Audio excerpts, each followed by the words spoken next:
Gin walakin namni akkasii keessaatti dhaqee amma baluutii eekeleetii eemileetii yaa miti dhugaa hartoo dubbanne mujatii tana gabbaanee qarqaarraa hoo jenne mana usmee nama 700 jiraami amma osoo qarqaarsa mujattii enne akkaawwantii yoo isirratti ol darbine hafarsoon sakandii 14 irraan taa'u nama biraati. Ani maa jaartii nama ka gargaaruuf sariin nama raate baleessa. Fayyaan ati sila afarsoo kun turre gurraachate naan qalbii gurraachate seetamu. Dhokke jaartii nama gargaara. Anuu fuula dhabee ta'a jaartii namaa sali jedhee gargaaraan. Hai birrii kiyya baasee naasa dhoottii gargaaraadhaa. Oola. Koffee banee. Anuu fuudha dhabee shilinkii bisumuni wali qabadhee fuudhadhee aadaa garaa kasaleen salmaan tarraa kuufe lammaffaallee gadi dhiisinii rabbee dhibirrii sii kafalaa saleedhaanan. Hoola. Buko. Waa taatira gol. Timirti yeeleelleen daantee ayina tokko donqooro. Afarsana dhaggeeffadhu kun qalbii mijaati yoo gargaaruu dhiistellee gargaarsisuu hin dandeessa. Sigalee nama si hordofu hedduu qabda waan ta'eef gargaarsisuu hin dandeessa rakkoomti kun sigalee mulaazima ofii keetii maallaqa baastee gargaarsisuu dandeessa. Roozii mee ammati rabbi irraan hangaafatu nama fakkeenyaaf jaartii namaa birrii baasee si jala deebisaa sali gizeedhu nanuu ka waan qabne miskiinni hudduu qullaa daaraa asii bubbeen nadhaya asii mukayyafni namaa hudduu keessa na yaa jarri mukayyaf birriiti yaa mukayyafa bareeda bitattee irra gizee wassalan babaal maallaqaa miti intala kan rakkatte wallaahi maallaqaaf jecha namni lubbuu ofii nan ajjeesan jedhu intala kana mucaa sanaan walitti deebisaa mumkin gurbaa sanaan wal dhabdee ta'uu danda'a waan ta'eef warri beektan keessodhaan warri waliin haasoftanu walitti araarsa baay'ee jaallattiin akkan argutti jechuudha gurbaa sana. Baay'ee jaallatti jaalalli isii rakkoo miti jaalalli isii namni nama jaalata namni gizee wal jaalate jaalalu. Jaalaluma saniin waa hundaa jaalalaanii kun bareedaadha. Maaltu ta'e uf ajjeesaa uf dabarsaa qileerraa utaalaa fooqirraa utaalaa. Kana jechuun baxaraanummaa quufa sii galee quufa. Rakkinni osoo hin taane quufa jedhama. Kanaaf nuti immoo wanni jechuu barbaannu. Fooliilleen uf ajjeesuu qabdu. Afarsaa maal akkootu beektaa ammallee namni Dubaay maraate galee Suudii deemaa akka roositti waan ta'eef galtee gara Suudii kanneen haadhuutti hin fayyiti. Warabbalkaa asitti fooliin Dubaay maraatee ati fayyitee amma shabalaa tokkoon argine akka itti galama galgala irra gangalatte. Mindinnoon naan ta'e. Kakiyyaa caalutti heerumte kakiyyaa caalutti. Roosiin dhageeffadhu rooziin akkam taate beektaa rooziin akkam jettee argeessanitti ayi dhuftee hoggaa sadii dalagattee hoggaa sadii mana huccuu banattee gurgurtee birrii walii qabdee bitatte rooziin qalbii qabdi. Sigalee namni maraattan Suudii kottaa waan banattan banadhaa birrii walii qabadhaa ijoollee xixiqqishoo tana bittan akka rooziitti. Akka mucayyoo na argee bitte sanitti wallaahi rooziin amma hoggaa lama hudduu fi walii qabattee osoo namni Habibi jaarsa kiyyan bitanne obboleessa illuu na bituu danda'a maraatte moo. Maa beekata wallaahi akka bitame gurra isaa irraa beeksisa. Maal taate silati? Bahaana dhaggeeffadhu afarsoo abbaan manaa kiyyaa jechuudha nama faamilii isaa abbaa isaa armee isaas jiran barriyaadiin keessa rabbul kaaba. Riyaadiin keessa jiran jette. Maal qaba riyaadiin keessa waraate namni riyaad keessa rakkataan isa baasu hin jiru. Baadiyyaa dalagata. No abbaan manaa kiyya qaaliidha obboleessa nama bita malee namni isa bitu. Akka qaalii ta'e bar bitattuu kee irraa agarree bar birrii meeqaan bitte wayyannee si gaafanneenu. Wai rabbi afarsoo dhiirri si komandoo hin bitamaa yoo bitame ayyeena jedhi dhiirri si komandoo hin bitamtu. Wallaahi bitamuu miti amma birrii xiqqoo argannaan hin gurguramu. Mucaa hooyi achumaanuu baranna jaarsi kee ijoollee sadi Roozii. Beektu warra si komandooti beektooti. Ani barisi ajanda dhuma shamarran si komandoo kana sodaadhee kan fooxaa wallaggaa itti maree wanni garaana nyaatu wanni beektaane wanni garaana nyaatu dhiirri si komandoo kun mallaquma xiqqoon bitama ka harar keessuun bar doolaara kuma doolaara bicha barka warra harar keessa waan ta'e nagarree. Joorji miliyoona 13 bitame. Kunillee warra balkaa ba'uus na hin jedhin. Kunillee wallahi rakasatti gurguramu mana huccuu waliin bitee obboleessa. Ooyitima. Roozii. Afartoo na dhagaye al tokko na dhagaye Joorjiin iyyuu miliyoona sagaliin bitamee badee galee hin Miliyoona beektaani. 13 bitameen. Fedhu jedhee. Miliyoona kudha Egaa sadii badee bitamee. galee. Soo kanaafuu yoo jaalala ta'e malee dhiira si kommando No, bara Dhaggeeffatu akkasii. Dhagaye kilaba san kamallattee seroo yoo duraatu bar joojii waggaa tokko qofaa bara. Miliyoona 15 bitamee waggaa tokko qofa mallatteesse. fakkeenya sagaa fudhachuu danda'a. Wallahi dhugaatii Kana hundaanuu badee galee yoo jaalala ta'e malee dhiira si Laala geeffadhu laala roozii teenya. Amma wallahi amma usmeen. badee gala mallaa godha. Dhaga'iika. Dhaga'i rooza. Amma laalu usmeen faallaa dubbate. Maaliif jennaan mucaan warra xiqqoo mandoo fi uuma xiqqoo gurguramee jedhe. Tokkoffaa ati mana huccuu qabda. Biizinasiin isaa dhaabbataa miti. Hin tilmaamammoo tilmaamamuu fi keessa dhaabbatee huccuun beeksisaa, surreen beeksisaa, kooffiyaan beeksisaa. Bakka hojiin isaa kanuma gurguddaa miti yaani. Hoolotiin tiisuu re'een tiisisiiftu.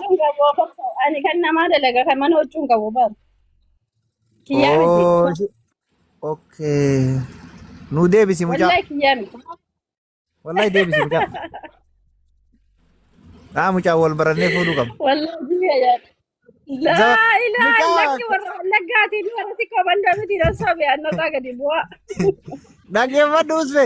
Barka warra harar keessa waan godhani dhagare manallee ijaaranii akka waan ofii ijaaretti ijaaree mana keessa oofaan sabbiraayizii si godhane mana akka biteetti. Siinaa maratti bitanii mallaaqaaliin bitanii arsu kan argeer mallaqa guddaan bitame. Wallahi billahi taarikii haa ta'al taarikii yaaki. Kanaafuu amma nuti amma gabaabamatti Amarsaa foogdaa akka argattee gurguramtu ati. Ani moo ana boleen tokko ani bara amma dhiisee raaran qalbiin kiyya maaliif jennaaniin gara biyya faranjiitti na deebi'e amma warri mana madaamiitii dalagu kun birrii 1000 birrii 500 birrii walii qabee nu bituu miti chikaalii tokko Nama bituu tamana madaamii si bituu hin dandeetti yoo si bitte illee bituu hin dandeetti. baatee afur. Hagasuu yoo si bitte san booda deebitee mallaqa narraa fixettee teettee bootti bakka bara deemte. Abarto tamana madaamii tana tamana qarqaan ijaartee jedhaa ooltu guyyaa rabbi mana istoorii kaattee mana qarqaa waliin obboleessoo kun eessa si bitta? Fayyaan garuuti. Kun hin bittu kanneen tasuma irraa Bakka gaarii lafa ta'e. dhaggeeffataa biyya faranjii asubaan akka tasaa hordoftoonni usmee yoo akka tasaa shuugar maamiin ijoollee 18 qabdu jiraatte rabbii jedhi yoo jaarsaan adda baate anin jira waan akkasiin jedhe bilaashii sitti heeruma warri kenna gumaa sin gaafata. Dhagaye bara mucaa wannoo itti dawwaleetiin ijoollee gattee akkamii heerumta jennaan maal rakkoo qabaree jetteen daa'imni tokko ka'aa kiraa waggaa 18 kuwwa waggaa 25 oli maal si galchette. Laala amma siima dhageeffadha farsaa. Waan akkasii obboleeyyan taanee waliin jiraanne obboleessoo ijoolleesi maal taate. Dhagaye abarta wallaahi shamara fuudhuu barbaannaan Kuntee baatee fuudhu obboleessu. Anki bikkaa bee isii. Inki bikkaa bee isii obboleessu. Mucama gurraacha ka argetani nagarree ka agartee muka hudduu jimaa jalaan akaafan fakkaatu san dibdee waa mara mikiyaaja dibdee meekaappii fuula dibdee mucaa nama jijjiiramee ufuu wallaalee wallaahi warri hin beeku ammoo mucaan tasa warra bira dhaqe. Ati sii miti deemeedhaan. Digalee. Wallahi muka qottoo ka agartee hudduu jimaa jalaan akaafan fakkaata duraan gaafa dura. Mee amma anamma wanni isin gaafadha. Aboo dhageeffadha. Ajandaa foozii irra osoo jirru mee hafarsaan kun mee garamiin ajandaa asii ka'eetni waa'ee hudduu Barka biyya foozii kana. faranjiitiif wannoo bira dhaqe. Dhageeffadhu ka foozii kun maal ta'e beektaa usme. Foozii illee nama ufajjeesuu miti. Maaliif jennaan namni ufajjeesu nama akka foozii kanaa miti. Jawwaalli hin cabaa jawwaala asirra kaa'ee utaala jetti. Akkana gidee maree fi zina jiru.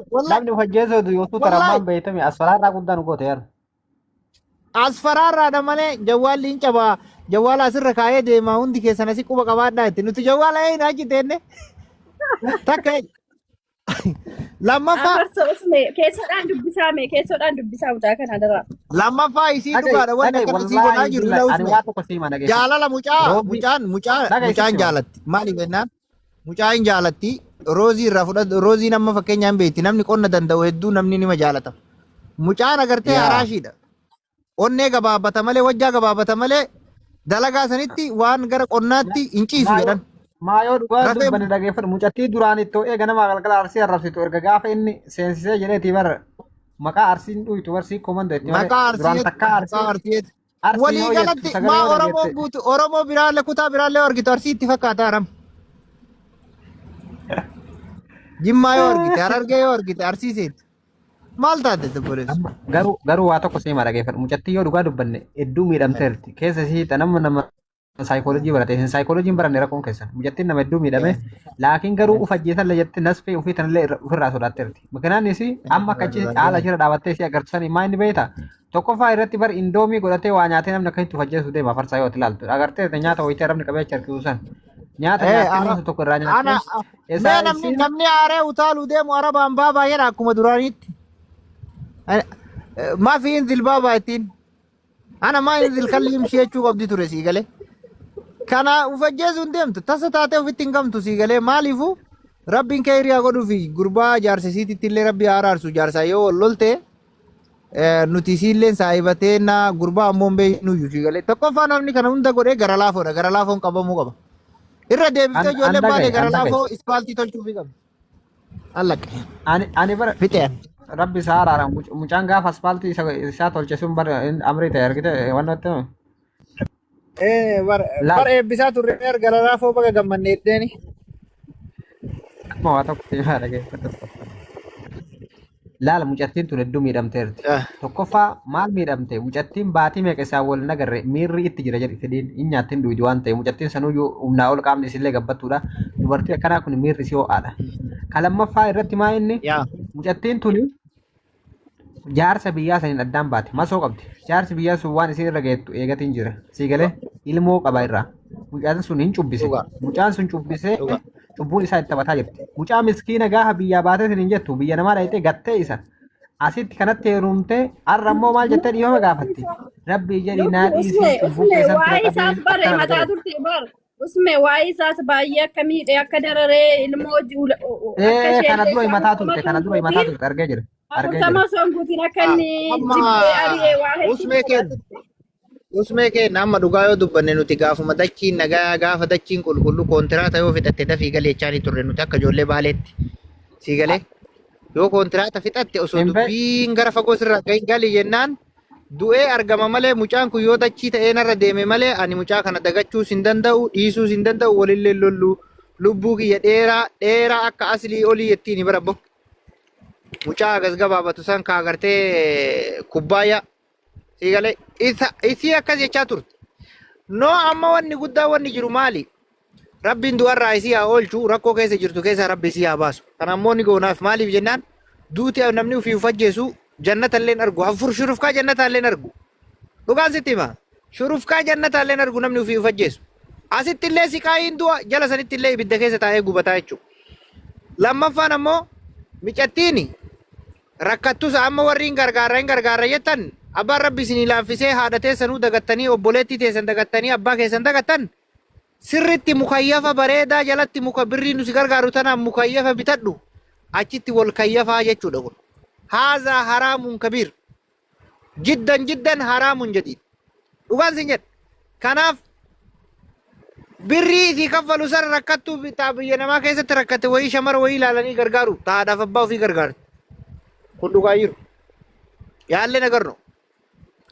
Sigale kanaaf gurbaalleen nama dalagatu fooziilleen dalagataa turte iqaamaan irraa gubatelleen jiru birriin jaraatu dachaadha ka jaarsaatiif ka isiitiyyuu iqaamaan ni tolchaaf kijiba dhiisa baaliyyoon tokko faasii achi deemte akka biyyaatti si gargaarreettiin maal akka biyyaatti gargaar hay akka biyyaatti gargaar hoola.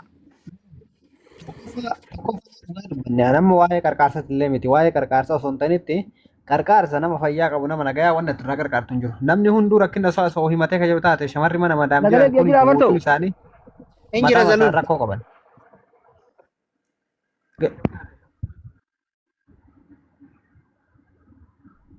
Birri haa guuranii dhiisaa birri arbaa guguu galti jaalaa kunillee. Beeraa mucaatii bar. Laal kaamma farsa waa tokko siima rakkoon jiru namni kenna yoo tokko marakatee gabanni faashina Ibraahimii kana beektaa abbeera mucaati beeka dhageeffadhu faashina ta'ee maal ta'e beektaa miidiyaa harree yoo xiqqoo namni rakkadhe jedhee maal taate si qarqaarraa jedhaniin sanbooda akkaawuntii qofa sitti ta'e fidanii qarqaarsuma gartaati si galee mikinaanni rakkoon kana himaa inni beektaa namni dalagatu erga biyyaa ba'erraa nama qarqaaruu qaban nama fayyaa hin qabne nama biyya namaa kanin dalagadha jedhee dhufee miidhame yoo keessatti rakkatte shamara mana madaam keessatti akka malee taate yoo argan qarqaaranii biyya galchuu irratti waan akkasii irratti rakkoo takka illee qabu. Siigalee ala balazaa kaan immoo nama fakkeenyaa fi simmeetaawii jaarsa wallolee miira keessa galee waan akkasii miidhamee jedhee saayikooloojii isaa miidhame kan ammoo qarqaarsa osoo hin ta'initti karaa danda'ame rakkoo jara jidduu san jirtu yoo danda'ame furanii fi jarri sun akka walii galan gochuu sii galee sanaan alatti wanni biraatti akka hin jiru. Waa'ee qarqaarsaa amma kawaree baadiyyoon kaa'isan fa'aa irratti mijattiin qarqaarsa na jamtu. Mijattii kan miidhamteetti waa'ee jaalalaatti. Sii galee rakkoon isii rakkoo biraatti malee rakkoo qarqaarsa. Viidiyoo isii kana jedhan viidiyoo isii kana kanuma waraabee hin qabne hin qabu jedhan ante cicciree qaama isii kana tumaadhaan jedhan abu dhukkee irraa kaasa jedhan ante tuma. Wallaahi. Waa'ee keessatti namni dhiirri shamarran hin tumuun jedhani maali? Akkamitti tumuu danda'a? Maal beekaa ante akkatti qoffee kana mara irraa yaasedha warabbalkaa tumaarra. Guggubeedhaan abbo. Akka argitee akka nama gabra fuudhee argitee akka nama gabra fuudhee kana godhadha wallahi. A'uudhu billahi rabbil muhaadidu yaa akhi. Garuu dhalaa yoo akkasitti uuman malee nama hin jaalattuudha. Kanaaf akka hudduun dhukkubuu jaalattee harmucaa. Ay mucaa sirri jira bagaatu mee afaan wal jala jallisu obboleessu tokko baana dhagayi akkuma Usmeenuu jedhe obboleessu rakkateetiin sii galee biyya namaa kana keessatti akkasuma faaxee mana madaamii keessatti rakkattee sii galee dhukkubsatteetiin jette gargaaruuf rakkoon qabu. Sila akkamitti illi nama kamiin matama akkamiin jaartii namaa gargaaraa jira namni sila abboo jaartii gargaaraa jaarsa jala deemsaa jechuudha eebiidha abboo wallaahi billaahi haadha haraamu xamaat. Eebiina kana ga'u hin jiru. Eeb aleek wanni akkanaa hin danda'u. Ufa jeefti angaafa san keekii muraaf assalaamu alaikum. La ilaha illallah. Keekii illee dalul nusi waliin hin jiru jedhi. Misiin qarbii keessaatti caala warabbal qaba malaayi. Adeem dullaan gargaarsa kan jiru danda'amu jaarsummaa wayii godhanii mucaa sanii walitti deebisu. Dadhabamu ammoo birrii guuranii akkuma bartoon jedhe mukayyafa itti bennee inni mukayyafa qorraa jala taa'ee sala nu asii re'eelee duuka deemna erfoona gurra kaanne na alaatullaayi. Erfoona micha zamanaatuun akkana gadoo kanaan obboleesso bishaan haayilaandii duuda baannee gaala eegaa Dubaay itti nuti mukayyafa jalatti honna goosiftu. Eegalee achi booda immoo maal nuun jedha deebi'ee hoolotiin suudii galatoomaa nuun jedha. Maqaa bareedaa kanaan. Fakkiyuu yuur fakkiyuu sal. Dandeettaa bulfadho obboleessoo dadhabdaa ni kaa irraa hiikii gadhiisiin fuuna nuti warri hoolotiin biyya suudii wallaahi. Allen birri nafno nattaa heerumtu kunoo. Dadhabeemi maal jala gargaartan ani hin fuudhaa dhiisaa mucatti. Maalaan jamaa gootan. Hin fuudha kalaas. Birri yoo ta'e hin qabnaa jecha bulchachuu dandeenya jecha. Dadhabdanii jaartii teessan horachuu dadhabdanii hin ajjeesinaa gadhiisa. Allaqe intaloon isa jalaan bahuu weette hudduu walii qabattee mana arabaa dalagu. Maal girri gooti. Jalaan bahuu gurbaa kiyya naa wayyaa yoo jette yoo ammoo gurbaan si horatuu dadhabee aayidii miti nuti faayizii sii dalayna faayizii biyya Ameerikaa ittiin deemu. Allany birriin hin jiraacha. Hai aayidii dalaguu dadhabee jaarsi isiin aayidiin irraa bade. Aayidii miti nuti dhageeffadhu. Suuraa ka akka keessidha fakkaatu kan lubbuun keessa hin jirre dhaabne ta'u sii fiduu dandeenya nuti. Aayidii sadii waliin. Mindinoo. Maayini? Wallahi dhugaa jirtu tanu. Maal ta'e? Ayaan gabdoo. Gaala jala taa'ee aayidii namaa dalagsiisa. Maa hindi mataa yoo garagale ayaa gabaanyima. Maa hindi immoo mataa. Maa jechuudha. Kanuma dhugaan jiru. Mee gurbaa warraa kan ol galchina ka arbaa guutuu birrii guuratuuf morma baasaartu. Gurbaa Ibrahim. Oh.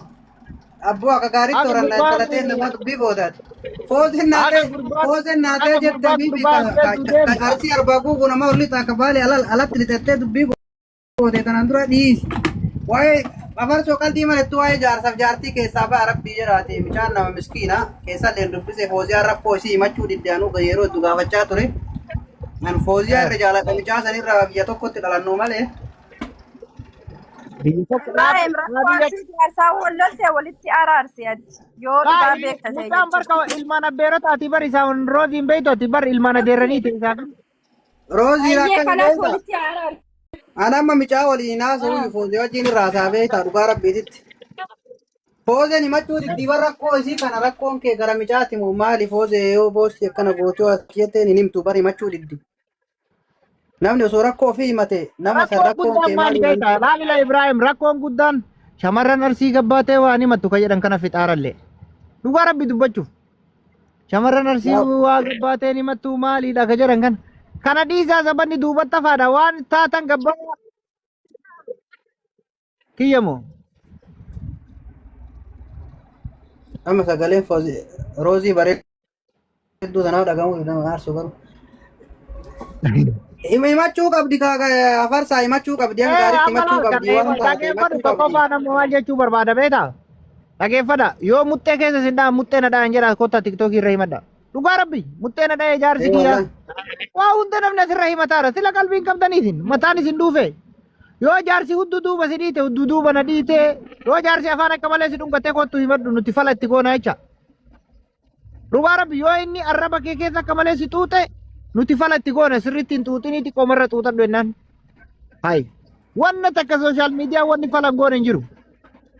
Dhuufuu teessan asirra fida udaan keessan asirra fida waan ganama nyaattan asirra fida mana gabbaayin boottiin keessa yaanaa jecha boottii diranne akka rooba gannaatti akka nutti facaanetti keessa cafcaf godhaa keessa deemne. Mindinno. Oomishni gargaarsa birrii sammaa dhoorkite si ati birrii haguuran yoo rakkoon qabu birrii lafatti hin badu bar. Gamatteen nagala. Gaarii kana tokko kaansi birrii jalqaba. Sirrumaa eegalla birrii kuma lamaa kenni birrii aayiti jalaa badeedhani. Amma birrii kennellee birriin qeemmatee nagaltii rakkoon qabu bar. Kenni rakkoo miti kenni birrii kuma lamaa. Waliigalatti sani Mama godhe. afarsaa dhaga'ila tokkoffaa waan amma miidiyaa kanarratti beektaa viidiyoo jiraamaa